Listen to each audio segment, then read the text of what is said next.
नमस्कार, आप देख रहे हैं न्यूज जब बोलेगा हिंदुस्तान और मैं हूं आपके साथ ज्योति कनौजिया। आइए रुक करते हैं खबर की ओर। भागवत कथा में भक्तों का उमड़ा जनसैलाब, हजारों की संख्या में पहुंचे श्रद्धालु। परसेंडी सीतापुर में शाहजहांपुर गांव में भागवत कथा का आयोजन किया गया, जिसमें बताया गया कलयुग में राम का नाम लेने से ही सारे पापों से मुक्ति मिल जाती है, तो वहीं मनुष्य सीधे बैकुंठ धाम को प्राप्त होता है। परसेंडी की ग्राम सभा शाहपुर में 7 दिवसीय भागवत कथा का आयोजन किया गया। आयोजनकर्ता शिव कुमार यादव ने बताया कि लगभग 15 वर्षों से यह आयोजन किया जा रहा, जहां पर पूरे गांव के लोग एकत्रित होते हैं, तो वहीं दूसरे गांव के ही भी यहां कथा का रसपान करने आते हैं। कार्यक्रम के आयोजक शिव कुमार ने जब बोलेगा हिंदुस्तान से बातचीत में यह भी बताया कि 14 दिवसीय चल रहे भागवत कथा में जहां मेला भी लगाया जाता है, तो वहीं बाहर से कुछ लोग यहां अपनी दुकान लगाकर रोजी रोटी कमाते हैं, तो वहीं गांव और दूसरे गांव के लोग आकर दुकानों पर दुकानदारी करते हुए भागवत कथा का रसपान भी करते। कथा व्यवस्थापक शैलेंद्र कुमार यादव ने कहा कि यह पूर्वजों से परंपरा चली आ रही, जो आज भी कायम है और आगे भी चलती रहेगी। शैलेंद्र यादव ने जब बोलेगा हिंदुस्तान से बातचीत में यह भी कहा कि यह भागवत कथा का आयोजन ग्रामीणों के सहयोग से ही संभव किया जाता है, जिसमें बढ़ चढ़कर सभी गांव वासी अपना सहयोग करते हैं और महायज्ञ में अपनी आहुति डालकर ईश्वर से विश्व कल्याण की कामना करते। इस मौके पर आयोजक शिव कुमार सिंह यादव, शैलेंद्र सिंह यादव व अन्य तमाम ग्रामीण एवं आचार्य भागवत कथा कार्यक्रम में मौजूद रहे। हमारा यह वीडियो आपको कैसा लगा? यदि पसंद आया हो तो चैनल को सब्सक्राइब, लाइक और शेयर करें। अनुभव शुक्ला की रिपोर्ट। नमस्कार दोस्तों, मैं हूं राजा करण सिंह और आप देख रहे हैं न्यूज जब बोलेगा हिंदुस्तान। आज उत्तर प्रदेश के जनपद सीतापुर के विकास खंड परसेंडी के जो ग्राम पंचायत ये शाहपुर, हम लोग यहाँ पर मौजूद है। यहाँ पर एक अनुष्ठान कार्यक्रम हो रहा, जिसे भागवत कथा भी कहा जाता है। यहाँ पर जो धार्मिक स्थल होते हैं वहाँ पे एक से एक विद्वान लोग आते हैं, तो ऐसे विद्वान हमारे बीच में मौजूद हैं जिन्हें केवल हम आप नहीं जानते हैं। अगर कहा जाए तो इस श्रृंखला में बहुत से लोग उत्तर प्रदेश के लोग भी जानते हैं, तो चर्चा करते हैं जो इसके जो कार्यक्रम अगर होते हैं, आयोजक होते हैं, जिसे बताया जाए कि 15 वर्षों से निरंतर लगातार किया जा रहा है और आगे भी चलता रहेगा। तो इस कार्यक्रम करने से हम लोगों को क्या फल मिलता है, हमारे बीच में पंडित जी हमसे चर्चा करते हैं। आदरणीय, हमारे चैनल में बहुत स्वागत आपका है।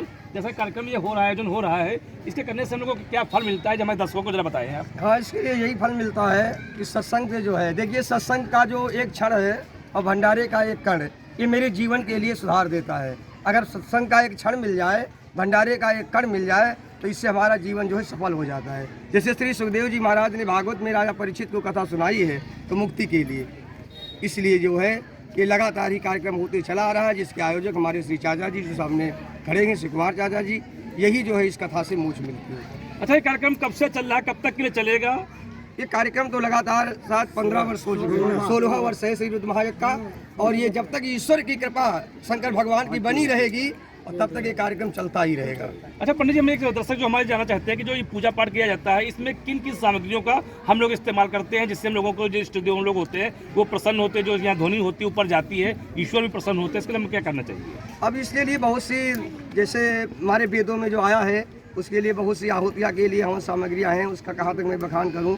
और उसका जो हवन होता है, वेदों के मंत्रों के द्वारा आहुतियाँ डाली जाती है, इससे शुद्धिकरण होता है और उसी से जो है पृथ्वी का क्षेत्र पूरा पवित्र बनता है और उसी से जो है कि हम और आप धन्य बनते हैं। जैसे कहा जाता है कि जो ये यज्ञ वगैरह होते हैं, तो उसमें कई नदियों का जल लाया जाता है, जल अभिषेक भी किया जाता है, तो ऐसे में क्या लगता है? अब इसी नदियों से जल आता है, जैसे गंगा जल है, ऐसे सभी नदियों का जल ला करके यहाँ पर पवित्र के लिए जो है मंगाया जाता है। उससे शरीर शुद्धिकरण होता है, पवित्र होता है। मन, वाणी, अंतःकरण जब पवित्र होती है, तो हम और आप कथा सुनने और सुनाने करवाने के योग बनते हैं। पंडित जी, जो ये कार्यक्रम होते हैं, ये हम किन तिथियों में कर सकते हैं और कैसे स्थिति में कर सकते हैं? यदि कोई पति पत्नी है या कोई गैर पत्नी है, ऐसा कर सकते हैं कोई कार्यक्रम है? हाँ, क्योंकि ये कार्यक्रम जो है पति और पत्नी के साथ में तो होने चाहिए, लेकिन इसका थोड़ा ये होता है कि जब हम धर्म के प्रति होते हैं तो वहाँ पति और पत्नी का संबंध नहीं होता है। इस वजह से तो पत्नी बाबांग है, लेकिन जब धर्म स्थल में बैठते हैं तो पत्नी हमेशा दाहिने रहती है और पति और पत्नी को ही साथ में मिल करके पूजा पाठ धर्म करना चाहिए। हमारे चैनल के माध्यम से आप सनातन धर्म को या पूजा पाठ करने वाले व्यक्तियों को क्या संदेश देना चाहेंगे आप? हम यही संदेश देना चाहते हैं कि इसी सनातन धर्म में लगे रहें और इसी सनातन धर्म से लगने से ऐसा नहीं है कि हमारा आपका जो है मन पवित्र होगा और इससे काफ़ी जो है हवन पूजा करते हैं, उसकी जो है धुआं जाता है, वातावरण शुद्ध बनता है और इसी से जो है उज्ज्वलता फैलती है। आपका परिचय? हमारा परिचय जो है पंडित संतोष कुमार शास्त्री, सादीपुर, जिला सीतापुर। तो देखा जैसे कि पंडित जी ने कहा कि जो हवन होता है, हवन से जो धुआं उड़ता है ये कोई साधारण धुआं नहीं होता है, इससे देवी देवता प्रसन्न होते हैं और आशीर्वाद देते हैं। और इससे अगर साइंस की से देखा जाए तो जो ये वातावरण होता है ये भी शुद्ध होता है। हमारे बीच में जो कार्यक्रम के आयोजक है शिव कुमार जी, हम उनसे भी चर्चा करते हैं किस तरीके से कार्य करते हैं। आदरणीय हमारे चैनल में स्वागत आपका है। जैसे आप ये कार्यक्रम कर रहे हैं, कार्यक्रम किस तरीके से करते हैं? आप किसी के सहयोग से करते हैं या स्वयं अपने बल पर करते हैं? नहीं, पूरे क्षेत्र के सहयोग से, पूरे गांव सहयोग के से करते सहयोग हैं। से। तो कैसा क्या लगता है ये कार्यक्रम आप कर रहे हैं? यहाँ पर हजारों की संख्या में श्रद्धालु लोग आए हुए हैं, प्रसाद वितरण किया जाए, आरती की जाए, कैसा क्या लग रहा है आपको? हमको बहुत अच्छा लग रहा है। ऐसा लग रहा है। क्या कहेंगे इस जो भक्त लोग यहाँ पर आए इनके लिए क्या संदेश कहेंगे आप? सबको धन्यवाद कहेंगे। धन्यवाद कहेंगे। ये जो कार्यक्रम होगा कब होगा ये कार्यक्रम? अगली वही 2 फरवरी से होगा, 2 फरवरी से 25 को होगा। 24 चल रहा है, अगले साल 2 फरवरी से होगा। बसंत पंचमी को शुरुआत होती है। आपका क्या नाम है? शिव कुमार।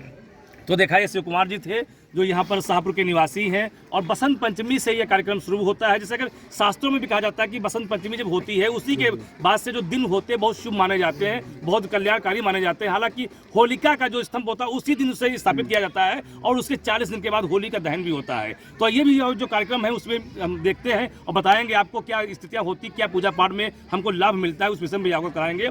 तब तक के लिए बने रहे हमारे साथ और देखते रहें न्यूज जब बोलेगा हिंदुस्तान। इस खबर में बस इतना ही। बने रहें न्यूज जब बोलेगा हिंदुस्तान के साथ।